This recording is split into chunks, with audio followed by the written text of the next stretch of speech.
Hi everyone, welcome to another episode of the bathroom ensuite build. So we're sort of in the death throes of the Reno now, and as I promised 2 videos ago, the next time I would do a video would be when we're working on the windows. So brickwork's gone. So I spent about 4.5 hours yesterday toothing out all this, so it's all done. Wasn't bad. I broke 1 brick trying to get it out, so yeah, pretty happy with the way it all went. Really had no issues. Had a couple of communications cables here. I think a Foxtel one, and I'm not sure what the other one is.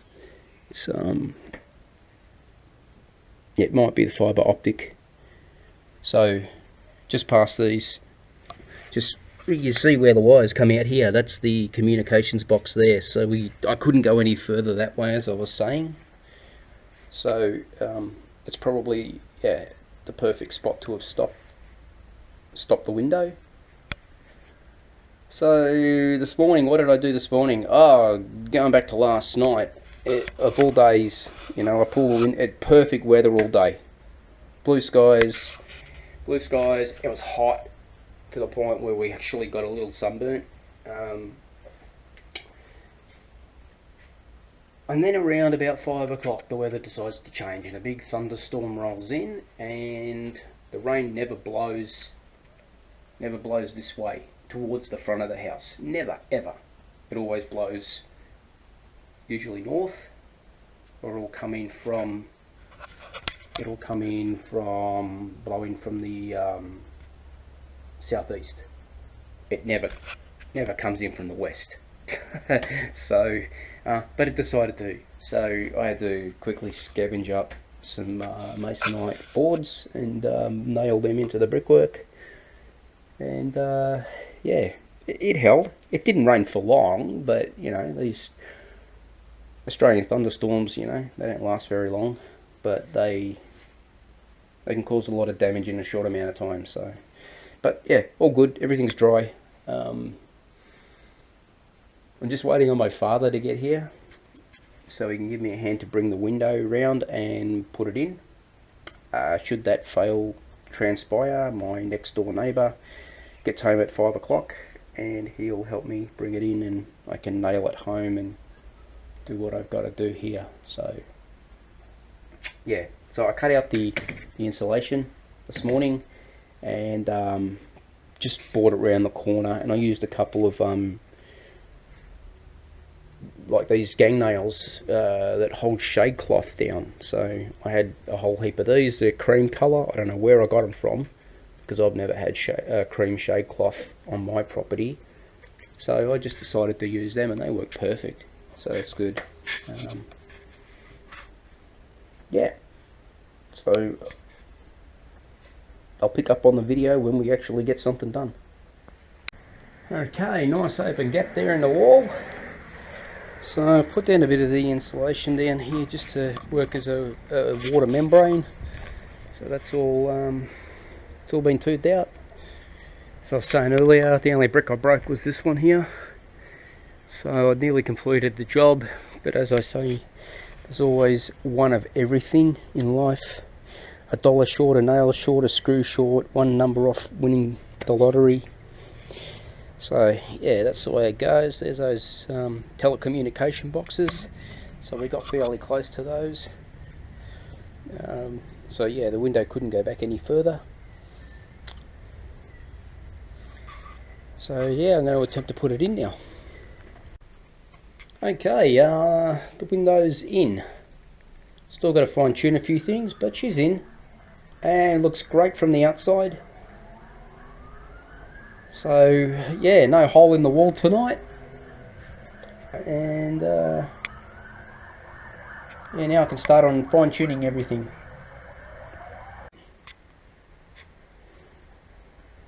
Two for the price of one.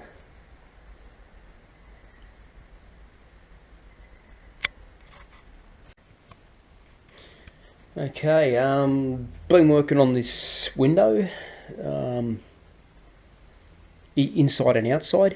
So what I've done in the last couple of days is change some of the skirting ground. So the skirting or architrave that used to run along this wall here has now been brought over to this window. I've made the adjustments for the stained area and the white painted area because obviously it wasn't going to match. So, you know, I've sanded back what I needed to bring it back to natural timber, and I've stained the bottom of that, and then obviously where there was too much stain coming this way, I've sanded that back and painted over the top of that. So everything else has gone in really nice.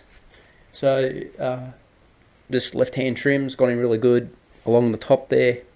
I'm just doing a little bit of plaster repair work here. You might remember, or maybe, I don't know, 3 videos back when I was cutting this hole out in the wall, I ended up cutting out some plaster here, and then I decided to not take it out.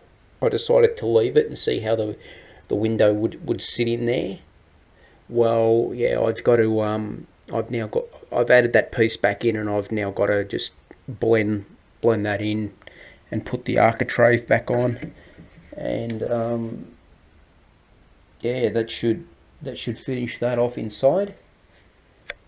So yeah, I really like the look. I actually like the look of the 2 windows in the room, but I can't have 2 windows. I can't have the bed halfway across a window, so that's coming out.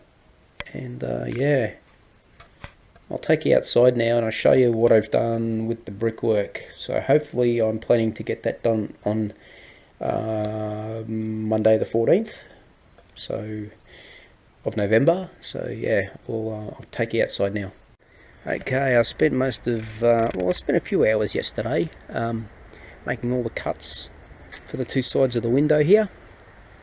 So that's all been done.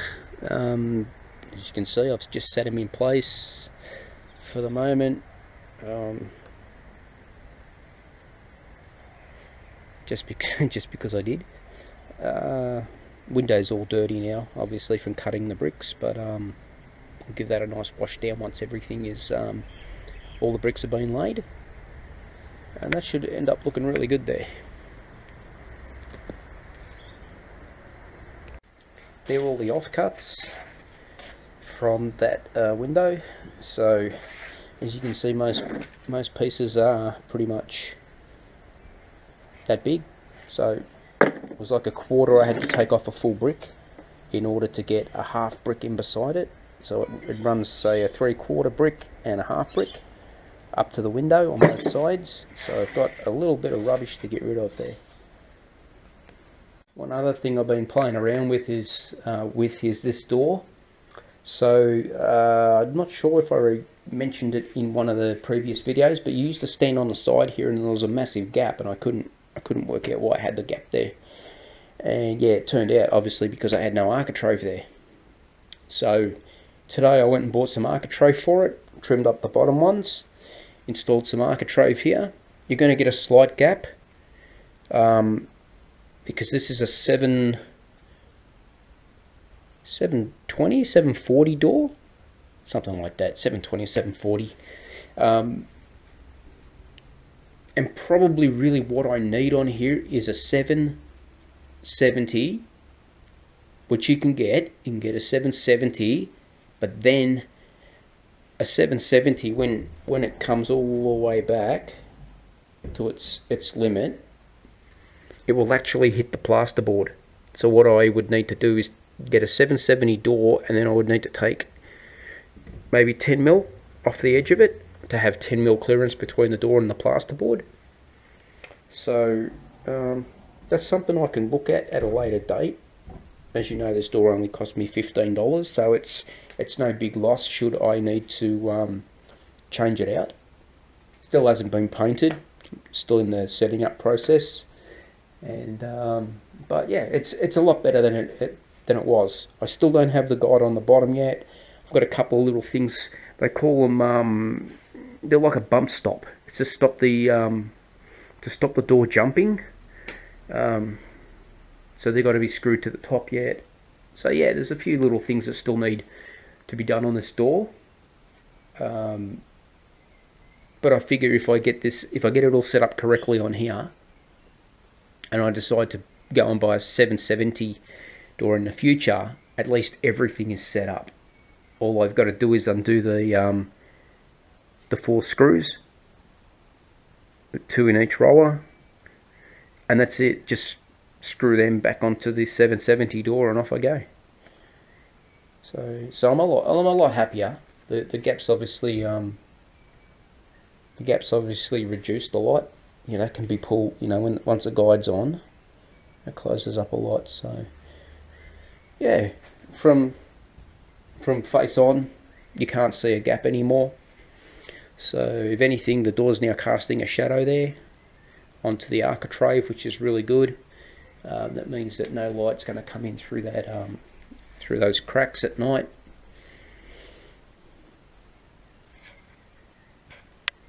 Okay, I had an issue here the other day. I noticed that we had a bit of a rainstorm, and I noticed a bit of a wet spot down here, and I'm thinking, oh, the roof's got to be leaking. I look up, and there's nothing up there. So I go out to the laundry to grab a rag to sort of start mopping it up. I start mopping it up, and the puddle then starts to get bigger, and I realise that it's completely saturated right along this wall. All the underlay, the carpet, everything. So it obviously come from the shower. Now I had 6 showers in here, and never had a drop of water. And took a shower in there 2 days ago, and yeah, had this leak. Now the plumbing has been connected for over 3 months under pressure. Obviously hadn't been run, but was all under pressure. Had water in the pipes, no leaks. Had half a dozen showers in there, no leaks. And then all of a sudden I got this leak. So I'm thinking, where's the leak come from? Well, as you know, a couple of videos back, I fixed this door, got it all nicely cleared, changed over the striker plate, everything opened and closed as it should. But now everything's tightened up, so that's telling me the house has moved.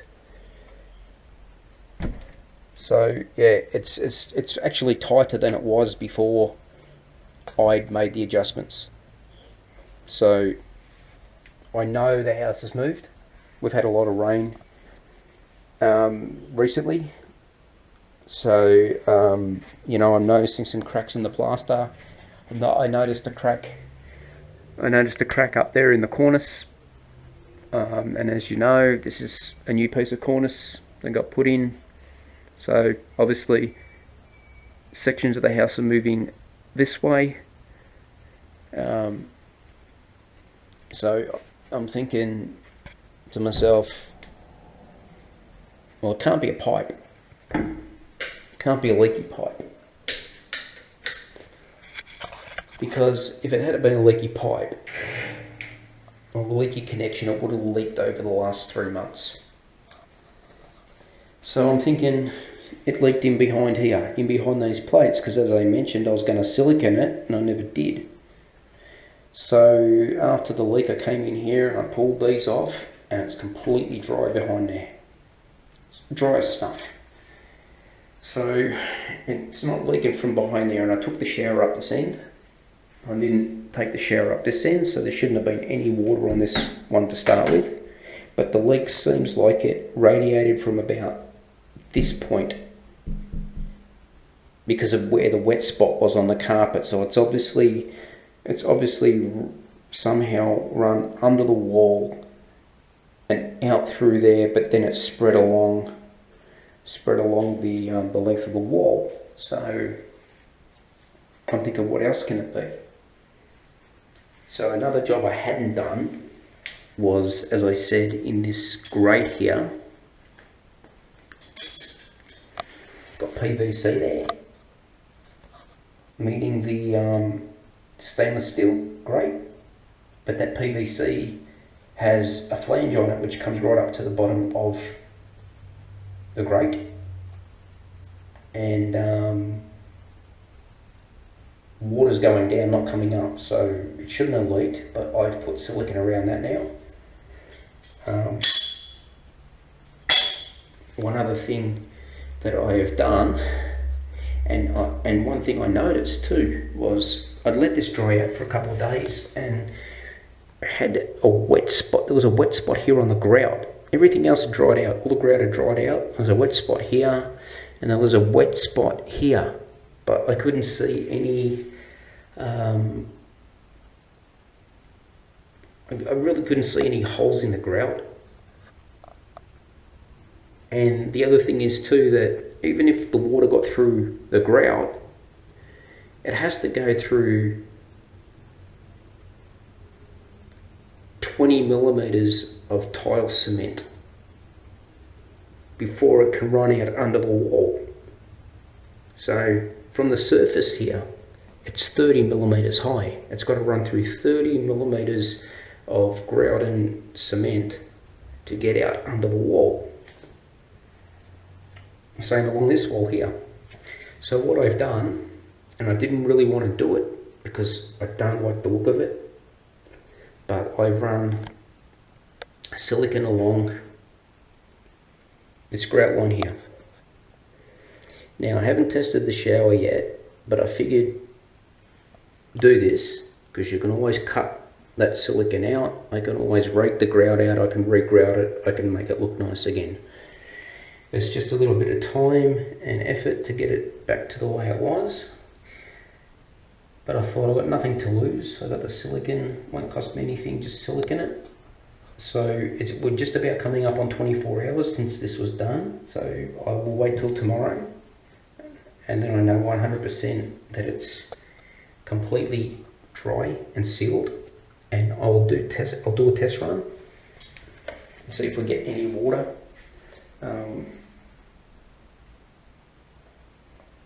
Get any water out there in the hallway.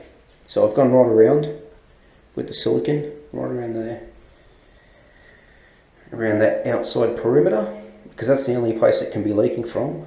But again, like I said, it's got to go through 30 millimeters of tile cement and grout to get under the wall. Now I thought maybe water splashed in up here between the trim and this tile, and it ran down the wall and then went under the wall. So I did the same thing along this grout line here. I've put a very thin bead of silicone on there and wiped it all off. Well, not wiped it out of the groove, but wiped it off the surface so that, you know, it looks nice. So that's sealed as well. And I figured if it's none of this, I don't know what it is, because if there was a leak in the plumbing at any spot, it should be showing through the plasterboard. But there's nothing. There's no wet patch. There's no nothing. No discoloration. No nothing. All the concrete here, although that looks a bit damp, this has pretty much been drying out for the last couple of days. This is why I want to give it one more day for the silicone to dry, because it got extremely wet under here. Still see it's wet, but it'll dry out enough for me to be able to tell whether or not any fresh water is coming out from underneath that architrave. If it does come out from under the architrave, it could be a very low in the wall leak in the plumbing, which I've got one inline joiner here, which is pretty much in line with where the wet patch was here. It could have run down and run out, but I made sure when I put that in that it was good. I've got 2 90-degree elbows about here, but there wasn't as much water up the end here, And basically up this end, well, it looks very wet. There wasn't really any water from about this point to the corner. So the main exit point, I would say, was here. It was definitely here. So I'm hoping there isn't an internal wall leak, because then that means I've got to pull all this apart again. So all the architraves have got to come off. I'd need to cut this plasterboard across the centre. I'll leave the top piece in, but I've got to cut that. I have to take that whole piece of plasterboard off. And yeah, take a look at the plumbing, because it's a lot easier and a lot cheaper to do a sheet of plasterboard at $20 than it is to do a whole wall of tiling and cement sheet and insulation and everything else. So if we need to attack the plumbing, if there is something wrong in here, it's either going to be that straight joiner, or it's going to be one of the elbows over here. But I'm tending to think that it might be that straight inline joiner. I hope not. I really hope not. But yeah, with the shower, I didn't really mention the reason I put the silicone along the edge, but because this has moved so much, the walls moved so much, I figured that the wall tiles probably moved away from the floor tiles and created a gap. I couldn't see it. If there is a gap, it's very microscopic, but water and dust will find a way in, no matter how small a crack is or a gap is. So yeah, I've just got to hope that it was the tiles and it's not an internal wall thing, because I don't really want to have to pull all this off again. I'm just sort of past that point now of really caring or wanting to do any more work on this house. So yeah. Okay, we've got this drying out in here. So what I might do is I'll dry this out first, and I've got a bit of this Glen 20. It's a disinfectant. It's for spraying on fabrics, so you know, sofas and carpets and whatever else, which basically destroys any bacteria and mold and mildew and stuff like that. So I'll dry this carpet out, even though it's really badly stained there. It's not going to be in there for much longer.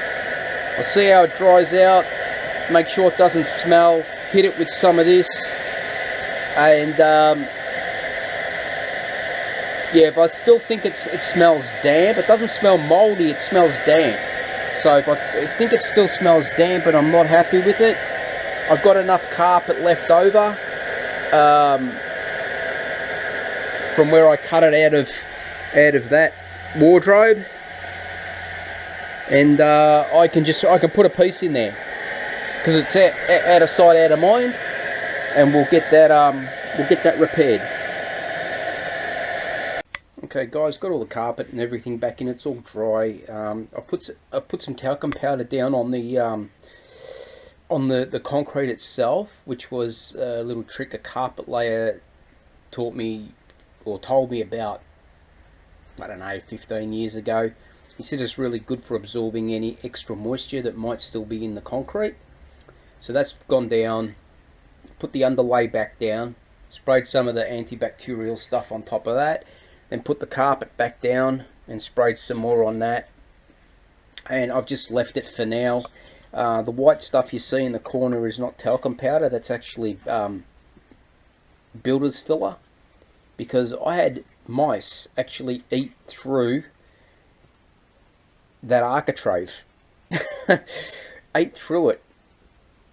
So yeah, so that's, I've just got to yeah, when the carpet gets done, all that will get fixed up and made nice. So that's one job that is sort of partly done. Another job I did today was I had a crack up here, coming from the edge of the vent to the edge of the top of the window, which basically is a recurring theme in my house on all windows that have a vent near them. They all crack there. I don't know why, but they just do. It's a weak spot, obviously. It's been repaired probably about 6 times in the last 22 years. So the last time it never got sanded. I just left it, and good thing I did, because it did crack again. But I sort of V-notched that out again, just a little bit more. Some new filler in it. Not over the entire section that you can see. Some of that's the old filler, but pretty much just around the crack. That's all it needed. So that got done. Still drying. Probably sand it tomorrow. And I had to do another repair up here. I had a crack. Same deal with that. That was repaired back in 2015 and just left. Never touched, because we obviously were going through all the underpinning and stuff like that, and I just didn't know whether things were going to settle and crack again. But that did. That cracked, and the corner of the vent had fallen out, and it had been hanging down for a number of years. And these have like a spring-loaded catch on them, so you've got to, they're like a, they're not a clock spring, but they're like a spring. You've got to sort of like wind this thing back, slip it up in the roof, and then let it go, and then it pulls forward and it locks in on the plaster. So that was really hard to get in, to be honest, because I didn't want the other 3 corners to pop out. But I got it, so that's all good. This switch, now, ever since I bought the house, this switch was always mounted sideways, which I find ridiculous, to be honest. But I never really did anything with it, so I've decided now that I'm going to turn it up the right way, so it matches everything else in the house. I've got to do a small plaster repair here, so I'll put a little bit of plaster in the back there, glue that in, wait till that dries, and then cut out my section that I want to repair, and then using my top coat plaster, my wet plaster, then glue the patch repair to the piece that'll be stuck inside the wall cavity, and finish that off, and that should all look nice. So it's going to sit like that.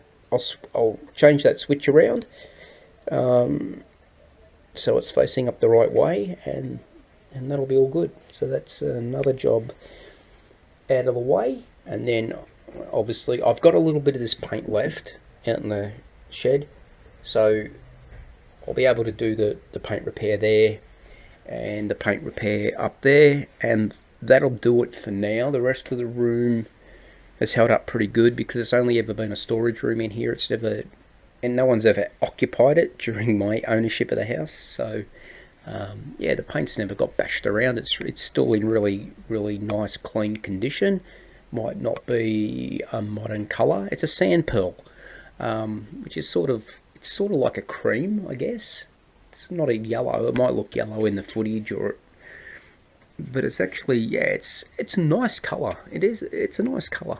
I've always sort of liked it, and depending on how the colour match goes, I might not even repaint this room. I might just leave this room the way it is. Just leave it in the sand pearl, and it saves me $80 buying another 4-litre can of paint, and it's clean. So So yeah, we'll see how the colour match goes. If the colour match is alright, we'll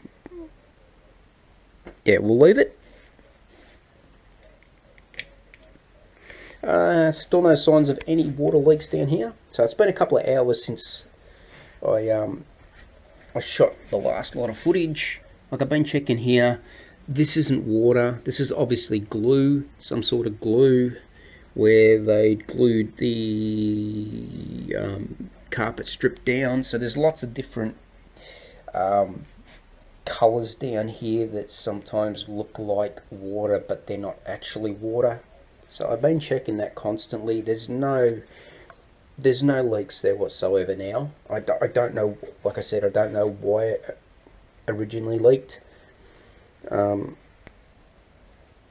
yeah, it's holding up good. So this afternoon, you know, like I sort of covered this, you know, like in the last bit of this current video that I'm shooting now. You know, I had the architraves back on and everything like that, and I did have some plaster repairs here where I covered over the screw heads, but I was having difficulty sanding them with the architrave still on. What was happening is the sanding block was starting to mark up the edge of the architrave, so I didn't want to have to go back and redo them. So it was just easier to pull it. They weren't nailed home, so that was an easy fix. So I've taken those off and I've sanded them back, and there was one extra one that I needed to just put a little bit more in, and then this side needed sanding back, as I mentioned. Now it's all come up pretty good all along the edge here. This isn't seen. It's pretty much everything behind that black line. So if I follow that black line up, everything's pretty good. And I put a little bit of extra plaster in here. Not that you saw this behind the architrave, but I just had an extra bit on the applicator, so I just smeared a bit in there, and that doesn't even need sanding. It was just to fill the gap a bit. That's all. So so this will get sanded in the morning, and that should pretty much finish the plaster work around the window. Looks like I'm not going to get a chance to lay the bricks today. It's Monday the 14th, so happy birthday to me. Yeah, so I was supposed to lay the bricks today, and the weather's just turned shit again. It's raining. Like, as you know, I've been planning this for a week and a half, and expected the weather was supposed to be good today, and nah. The one day I need to work outside, it's rained all day. So the next good day is going to be Friday, and then it just turns to shit again for another week, and then the next good day after that will be the following Thursday, the Friday, Saturday and the Sunday. Not going to be mid or high 20s, it's going to be high teens. So I don't know, the weather's taken a bit of a slump. It's yeah, I don't know what's going on, because last week, you know, it was like 28 degrees, and this week we're not going to get up past 20 degrees, 18 at the most. So yeah, a bit unfortunate. So my brickwork is going to have to wait another 4 days, and I'll get that knocked over in half a day, which is good. The sill won't get done because I am 4 sill tiles short of completing the sill.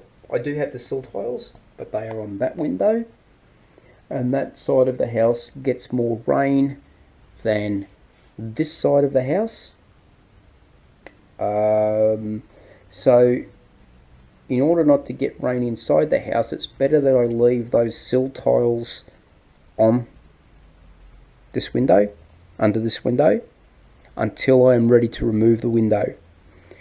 Here, I can lay the 6 out of the 10 that I need, but yeah, it's just not going to get finished until I'm ready to remove the window. So it's a bit unfortunate.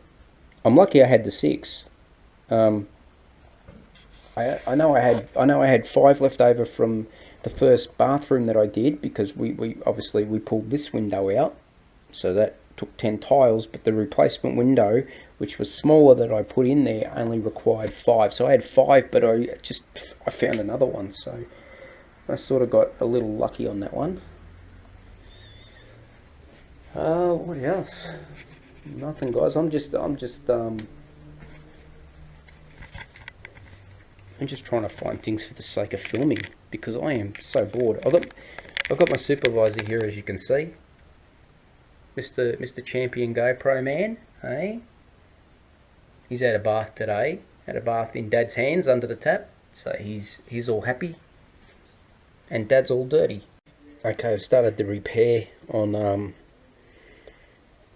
this section of plasterboard. So I've slipped my little backing piece in there, used a piece of string, obviously, so, you know, drilled a hole through it, tied a knot on the back so I don't lose it down the cavity, and taped it there. And in the morning, when that's all dry, I'll cut out a nice rectangle and put a piece in there, and should be done.